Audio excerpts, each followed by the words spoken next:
Steve Merrill back here on WagerTalk TV, breaking down a big game breakdown for you. One of the late games Thursday night, just 5 NBA games, and this is one of the 10 o'clock Eastern West Coast games. Pacers Kings, it should be maybe the best matchup of the night. Indiana Pacers, of course, made that nice little run in the in-season tournament a month ago. Sacramento Kings had a nice season last year, and now they're 23-17. Pacers 23-18. So two teams kind of hovering in that playoff range right now as we head into the second half of the season. And Indiana's been a historically high-scoring team this year. There's no way about it. This is a team that's 26-15 to the over this season, despite the fact they've now gone under 4 straight games in 5 of their last 6.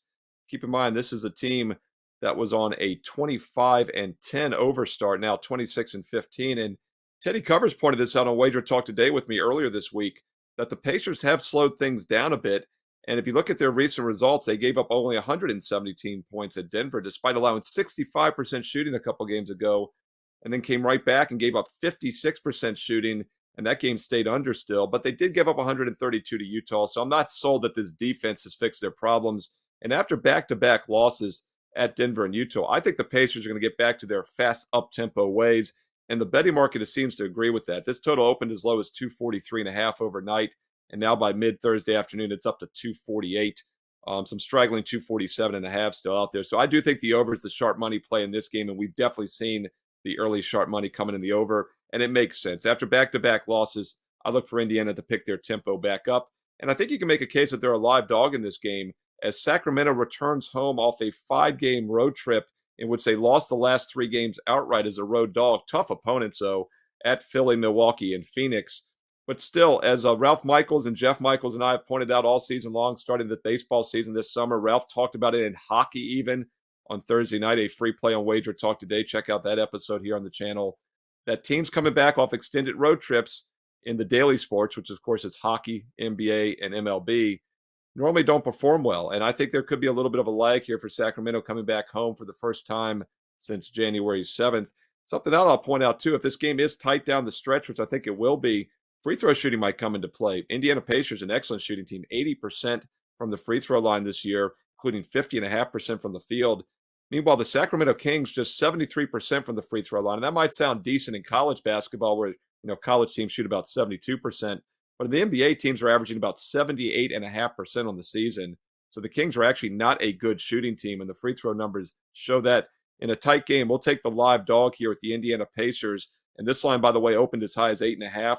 It's now down to 7.5, even some 7s out there. So once again, sharp money on Indiana and the over. I would agree with both in this late game tonight at 10 o'clock Eastern on Thursday. Let's take a look at the big game breakdown for today. Memphis at Minnesota. The opener here was Minnesota minus 12, 217. Currently, Minnesota 12 and down to 214. That's the way I'm going to look here. I'm going to look toward the under in this contest. Minnesota in a back-to-back with travel situation off of an away win last night at Detroit, 124 to 117. Doing this a little early in the day here, so we haven't seen any announcements yet, but I'm going to anticipate Minnesota resting a couple of guys here. Anthony Edwards was questionable prior to last night's game. He did go, played, I think, 33 minutes in that contest. Wouldn't be surprised if he gets a night off. Actually had a technical foul in that game yesterday. They may just give him a night off here against this Memphis team since they are double-digit favorites in this one. Also, always the potential for Rudy Gobert to rest on back-to-back nights. He did go an extreme amount of minutes last night, 37.5 for Rudy Gobert, so played a lot. He's actually played in one back-to-back situation this season. However, in the first game of that instance, he went 24 minutes, came back and played the next night. You may see some combination, maybe one or the other, but I do expect Minnesota to potentially rest a couple of guys here off of that starting unit. Let's take a look, though, at the Grizzlies point guard situation. Wow, we got a good look at it the other night against Golden State. Somehow, some way, I guess Golden State is in such a bad state basketball-wise here, and not to mention off-the-court-wise at this point in time, but this was prior to the terrible situation that took place the other night. Their point guard at Memphis wound up being Vince Williams from VCU, some form of a combination, right? Vince Williams and Luke Kennard. Both were kind of sharing point guard duties. Luke Kennard, not really a guy you want initiating your offense. I wouldn't think his offense kind of suffered for it in that win against Golden State. He only went 2 for 11 from the floor, but they're without John Morant, obviously. They're without Marcus Smart. They're without Desmond Bain. They're without even Derrick Rose, who could play point for them. And as I mentioned, down to Vince Williams Jr., ex-VCU star, and Luke Kennard. The backup here, Jacob Gilyard, Richmond, former Richmond point guard. So you got a couple of A-10 guys here. Just don't like that situation against this defense. I think that this game figures to be played somewhat slow and defensive oriented for the Grizzlies. The offense is also somewhat small on the interior, so scoring could be tough in there against the Timberwolves, even if Rudy Gobert sits. Remember, Naz Reid would get extended minutes in that instance, put him together with Karl Anthony Towns. It becomes difficult inside for the Grizzlies. Wasn't really that way against the Warriors the other night. And the half-court offense, as I mentioned, being initiated by Luke Kennard just doesn't seem like a point production type deal. They did get 116 again when they beat Golden State a couple nights back, but just don't think this opponent is the same. Minnesota is the number one ranked defense in defensive efficiency in the NBA. The Wolves have been in this particular travel situation back to back one time where they traveled from away to home. That game did go over the number. Here, though, I think we'll get the opposite effect. This number's, as again, I said earlier, it's been pushed down to 214. I think you still have wiggle room there. So we're going to play this one, Memphis at Minnesota under the 214. That'll be the big game breakdown. Steve Merrill back with a free NBA play for you for Thursday night, January the 18th. Just a quick reminder, it is half price Thursday, Customer Appreciation Day this Thursday at WagerTalk.com. And that means quite simply, you get an instant 50% discount on every best bet and also a full day package. You choose what works best for you, but don't miss out. Every capper, no promo code needed, half price Thursday. And by the way, I am seeing it well right now in all sports. 18-7 run over the past week and a half in football and basketball combined, including a 4-1, 80% night last night on Wednesday. I've got a strong college basketball best bet for Thursday night. Check that out right now for an instant half price. Steve Merrill, WagerTalk.com. All right, let's look at a free NBA play for Thursday night on the card. And I think the Washington Wizards, I don't want to say they're a live dog, but I think they're a dog that maybe could sneak within the point spread. And very rarely do I take big dogs in any sport that I'm just hoping can cover. But when I do so, I always want to play against a favorite that's not in a good situation. And this is more of a play against the New York Knicks tonight on Thursday. Knicks got Jalen Brunson, the most underrated superstar in the league, in my opinion, back in the lineup last night against the Houston Rockets. And they got it done with a 109-94, a 15-point home win. Now they have to turn around and play without rest as a double-digit favorite once again with a look-ahead home game this Saturday against Toronto. Brunson's going to play tonight. At least he's not on the injury report as of mid-afternoon Thursday, but it's hard to imagine they're going to push him after he missed the previous two games and played 37 minutes for 30 points last night. And also the Knicks just beat the Washington Wizards by 16 2 weeks ago on January 6th on the road. They also beat them easily by 21 points on the road back in November. So two double-digit wins on the road. Now is a double-digit no-rested home favorite. Yes, the Wizards are awful. Not my Washington Wizards. They're not any good. But I think they're good enough to sneak within the 12 points tonight. And that's the key to the NBA is just situational handicapping. And keep in mind, although they lost by 12 at home to the Pistons the other night, their previous road game was a pretty solid showing, a 28-point win as a 7-point dog in Atlanta back on last Saturday.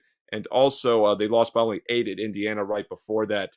So their last two road games have been a win and only an 8-point loss. I look for them to stay within single digits here.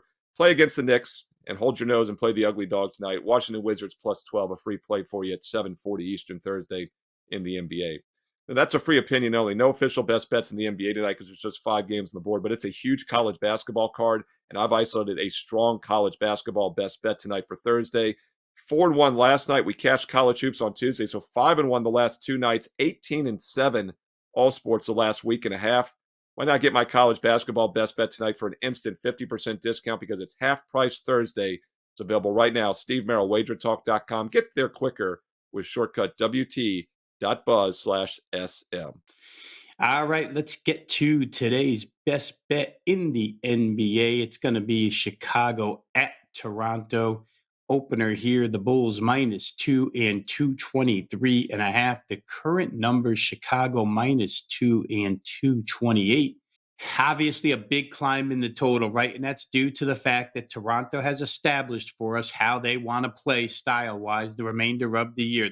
Their up tempo look, ever since they acquired Emmanuel quickly from the New York Knicks, they have now scored 113 plus points in 12 of their last 14 games overall. Obviously, the quickly trade is included inside that 14 game span.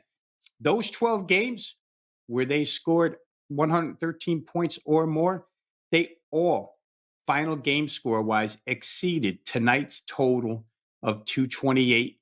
And the opponent scored at least 118 points in all of those, in 10 of those games. So, that being said, it leads me to my look here with the Chicago Bulls team total over 115.5. The Bulls, obviously, talked about it a lot over the course of the last 6 or 7 weeks.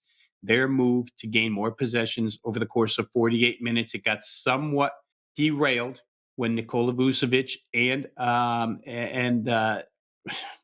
goodness gracious, Zach LaVine, excuse me, guys, when Zach LaVine and Nikola Vucevic both went down with injuries. However, since Vucevic has returned, the Bulls 4-2 to the over, back to playing the way they were prior to the injuries. And LaVine had some comments on what Vucevic has meant to the offense. And, it's kind of a situation where he's a poor man's Nikola Jokic for Denver. From LaVine and from Vucevic himself, the idea that he wants to be a playmaker in the middle, top of the free throw line, either shooting, passing, rebounding, playmaking. He is like a point center in that effect in this new style offense here. And Vucevic said he's in a good place right now. And Zach LaVine also said the team is in a good place with him helping initiate offense. So things seem to be running pretty smooth for the Bulls. They have scored 119 plus points in the 4 of 6 games since Vucevic returned to the lineup. It does coincide with the return of Zach LaVine here. I think that Toronto in the second of back-to-backs, a little bit shorthanded with the Siakam trade yesterday. They'll probably play at pace, but I don't think the defense will be what it was the last couple of games here against this Bulls offense. Probably some letdown there. Going to see a high scoring game by all indications because both teams are focused on offense right now. But I do think that the rested team here, the Bulls, has a big advantage. The way they're playing, the way they're scoring, the way they're shooting. And Toronto, for what it's worth, has been a very bad 3-point defense as of late, allowing 40% or better from beyond the arc in 4 of the last 5, 50% field goal shooting or better in 5 of their last 7. Think the Bulls can take advantage of both. Going to go ahead and play the Bulls team total here over the 115.5. Real quick here, just a side note, promo note here for NFL playoff season, which is upcoming here, the divisional round this weekend. A 5% blue chip play will be released. I will be releasing one later this afternoon. So, of course, 5% is the highest rated play that we use here at WagerTalk. Have one going in this weekend's divisional round. You want to catch that over at WagerTalk.com on my homepage.